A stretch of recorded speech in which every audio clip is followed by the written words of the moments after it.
Juin 2011.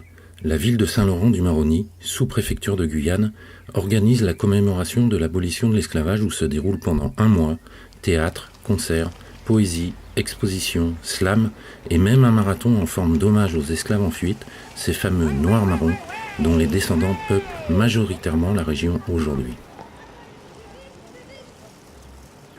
Cette 5e édition s'enrichit de nombreuses conférences et de rencontres, avec pour invité de choix l'écrivain Maryse Condé, la politologue Françoise Vergès, la députée Christiane Taubira et l'historien Jean Moumou, spécialiste des populations noires-marrons. De la Guadeloupe où elle est née, à la France où elle a suivi ses études, Maryse Condé n'a cessé de passer d'un territoire à l'autre pour y vivre ou y travailler. Côte d'Ivoire, Guinée, Sénégal, Mali, Jamaïque, Angleterre et États-Unis où elle enseignait la littérature à l'université. À 74 ans, l'écrivain nomade Maryse Condé découvre l'ouest de la Guyane et les spécificités de ce département français d'Amazonie. Je pense que le problème que nous avons affronté aujourd'hui, c'est que nos sociétés, sous le nom assez menteur de département d'outre-mer, restent des sociétés de seconde zone où des problèmes d'éducation, de formation sont terribles. C'est une erreur de croire que la République est généreuse. La République veut finalement des gens qui soient tous pareils et qui entrent dans le giron de la République. Elle ne respecte pas les différences. Elle ne respecte pas les cas particuliers. Il faut l'obliger à le faire. Et ceci ne peut se faire que par un combat moderne, actuel, et non pas par un recours au passé, à un passé qui devient un mythe. Le malheur et le bonheur de la Guyane, c'est cette extrême diversité des gens, des ethnies. J'ai vu aussi les communautés amérindiennes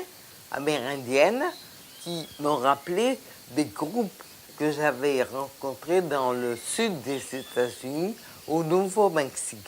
Que l'occupation de manière globale de la basse Mana remonte à des millénaires de la part des populations amérindiennes de Guyane.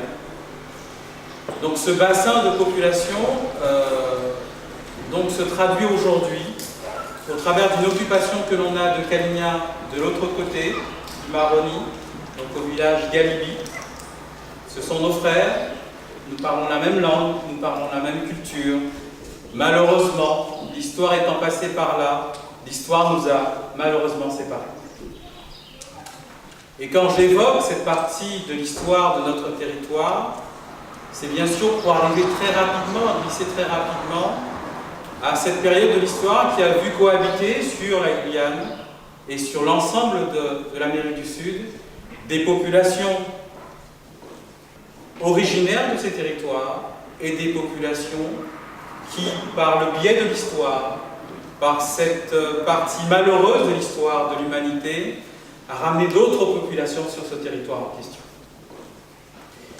Et ces rencontres ont permis aujourd'hui, et là je ne veux parler que du cas de la Guyane, ont permis aujourd'hui de faire émerger tout ce métissage culturel, mais qui se base avant tout sur des richesses des communautés issues de cette Guyane, des richesses issues de ces cultures, de ces langues, de ces façons de voir la vie, qui s'offrent à vous, en fin de compte, sur l'ensemble du territoire de la Guyane. Et si je prends la peine d'insister sur cette question, aussi bien Madame Vergès que Madame Condé, ici en votre présence, c'est parce que je vous sais très particulièrement sensible à ces questions, très particulièrement sensible à la question de l'histoire de ces populations, très particulièrement sensible à l'histoire des cultures de ces populations.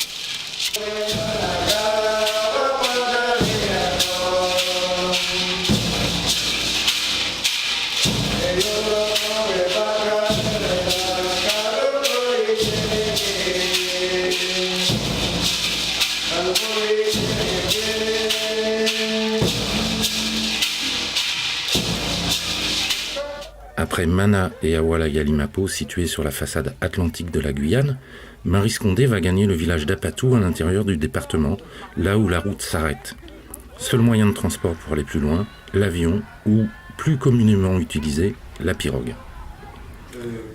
Rendez-vous a été pris avec les autorités municipales et coutumières.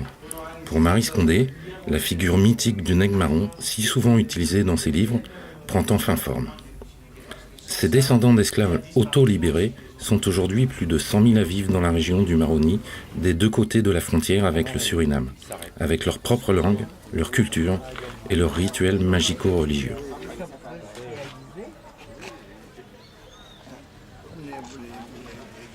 Vous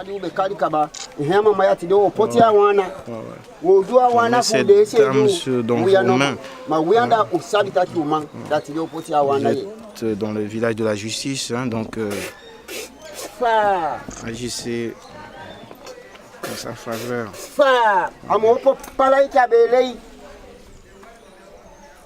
Il faut qu'elle se lève.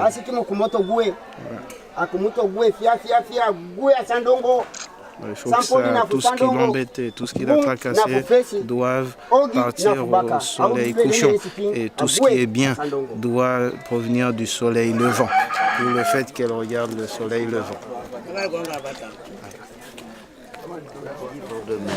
C'est peut-être la première fois que je suis avec une communauté qui vient d'ailleurs et qui a des yeux tournés vers l'origine. C'est autre chose. C'est ça que j'essaie de dire. On parle beaucoup des nègres marrons. C'est une figure imaginaire. Et voir des descendants, c'est nouveau, c'est inattendu. C'est une image, une figure importante dans l'imaginaire aussi. Celui qui refuse l'esclavage, qui part, qui veut être libre. Les sociétés bushinengues ne sont pas si fermées que ça. Au XVIIIe siècle, on pouvait parler de ça, mais à partir du XIXe siècle, ce sont des sociétés ouvertes au contact avec le monde extérieur. Certes, dans un contexte économique différent, c'est-à-dire l'activité aurifère et forestière qui avait cours le long du Maroni. Hein, et ensuite, la France qui va venir reconnaître, si vous voulez, ces populations-là en leur donnant la nationalité française, et on pense au côté hollandais. Donc, ce sont des populations qui peut-être jadis étaient fermés par rapport au pouvoir colonial, puisqu'ils étaient dans une logique de combat. Mais à partir du fin 19e siècle, non, ce sont des sociétés ouvertes. Les Noirs marrons, ce qu'on appelle les Noirs marrons, que moi j'appelle les Bushinengués sont porteurs d'une histoire particulière, qui est une histoire de résistance. Et donc, moi je crois qu'il y a des restes de ce qu'on peut appeler des traits guerriers. C'est-à-dire d'être très offensif, d'être très entreprenant, d'avoir beaucoup d'ardeur. Donc moi, je pense que c'est peut-être un caractère comportemental collectif que l'on retrouve dans la vallée du Maroni, que ce soit chez les Aloukou, chez les Ndiouka, chez les Saramaka. On retrouve là ce caractère un peu offensif parce qu'ils sont quand même héritiers de cette histoire de lutte pour la liberté, d'affrontement, de déplacement aussi. Voilà, donc moi je crois que c'est assez évident. Ceci étant, ils sont de leur temps, c'est-à-dire qu'ils sont imprégnés aussi par la société dans laquelle ils vivent, par leur environnement culturel, réglementaire, administratif. La question des marrons est une question, même si on connaît leur existence depuis très longtemps, on leur a pas donné la place qu'ils doivent avoir dans l'histoire. Alors on a dit oui, mais parfois c'était du petit marronnage, c'est-à-dire ils partaient un jour ou 2 jours. Mais peu importe que ce soit du petit ou du grand marronnage, la question c'est des personnes qui disent non à un système, qui s'en vont. Et que c'est eux qui vraiment trouent l'histoire de l'esclavage. C'est eux qui brisent le récit esclavagiste. Ce sont des personnes qui parlent, qui nous donnent justement des leçons politiques. Les marrons ont organisé les communautés souveraines. Et d'une certaine manière, c'était les seuls libres d'une colonie. Les maîtres étaient des sujets du roi, les esclaves qui restaient dans les plantations étaient considérés juridiquement comme des objets. Ce sont les seuls qui partent et qui se reconstituent et qui se réinventent une souveraineté, qui se donnent des noms, qui se donnent des chefs et qui se défendent et qui se redonnent une culture. Donc, en constituant ces territoires, ils inventent une nouvelle souveraineté. Ce sont des êtres aussi importants que les révolutionnaires français. Ce sont des personnes qui disent au monde ce que c'est que la liberté et la dignité et l'égalité.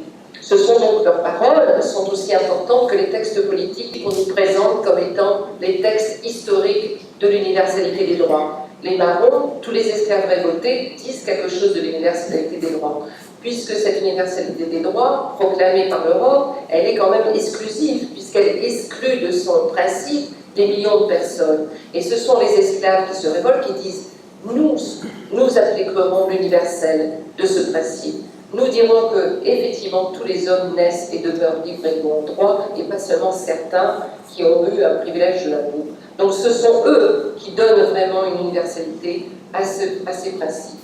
Il me semble que toute cette mythologie, tout ce mythe, tout ce courage et cette façon de défier l'esclavage, quand même, ça fait partie d'une autre époque. Maintenant, il serait temps que, bien sûr, on approuve ce passé, on ne l'oublie jamais, ils viennent toujours dans nos mémoires. Mais le fait, il faut vivre dans le présent. Il faut que les nègres marrons ne sont plus nègres marrons puisqu'il n'y a plus d'esclavage. Il y a d'autres problèmes qui se posent à la Guyane, à tous nos pays des Caraïbes. Et il faut que les descendants des nègres marrons, comme nous, qui sommes des créoles, selon l'expression guyanaise, nous arrivions à affronter ce problème pour que nos pays deviennent plus vivables et plus tolérants et plus égalitaires. On l'a choisi tout simplement parce que Maryse Condé a été en 2006, je crois, la première présidente du comité qui a été mis en place pour la commémoration de l'abolition de l'esclavage. Nous l'avons invitée parce que c'est une figure connue. Nous avons invité aussi Françoise Vergès, qui est venue d'ailleurs l'année dernière. Et Françoise Vergès est la présidente actuelle. Et nous avons passé, je pense, un moment intéressant. Intéressant pour ces deux personnes, ces deux personnalités qui ont toujours parlé de l'esclavage, qui ont parlé des communautés, notamment noires-marrons, et qui ont eu l'occasion donc de les découvrir sur place. Important pour nous parce que finalement on a entendu parler de ces personnalités et je crois qu'on a partagé de grands moments ensemble avec toutes les activités qui étaient prévues dans le domaine du conte, de la danse, de la sculpture, des déplacements dans les villages comme à Patou, autour de Saint-Laurent-du-Maroni. Ça a été un moment très riche et ce sont ces moments-là justement qui marquent dans la tête des jeunes des symboles forts. Et c'est la raison pour laquelle pour nous, j'estime que ça a été un succès. En tout cas, des retours que j'ai eus par rapport à elle, on peut dire que ce sont des jours qui ont été bénéfiques pour tout le monde.